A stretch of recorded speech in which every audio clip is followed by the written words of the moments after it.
अस्सलाम वालेकुम। मुकालमा YouTube channel में आप सभी का दिली खैर मकदम है। आप वीडियो को लाइक कीजिए, कमेंट कीजिए, शेयर कीजिए और चैनल को सब्सक्राइब कीजिए। तो चलिए, आज हम लफ्ज़ों के पीछे छुपी तहज़ीब किसे कहते हैं। फ़ारसी एक लफ्ज़ आपको तस्वीर नज़र आता है फ़ारसी की। ये फ़ारसी लफ्ज़ है, इसमें सिफत है।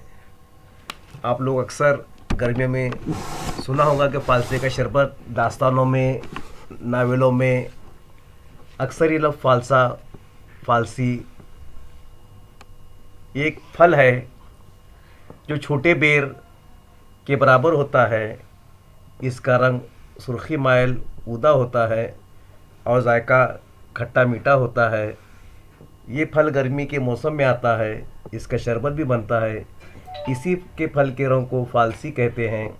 ये रंग गहरा होता है लेकिन गर्म नहीं होता, इसलिए गर्मियों में भी पहना जाता है। फ़ालसे को अंग्रेज़ी में पर्पल बेरी भी कहते हैं। आप लोग ब्लैक बेरी सुना होगा। तो ये फ़ालसा उर्दू लफ्ज़ है जो अपने हिंदुस्तान के शुमाली हिंदुस्तान में मानूस हैं। तो वीडियो आपको कैसा लगा ज़रूर कमेंट करके बताइए। अल्लाह हाफ़िज़।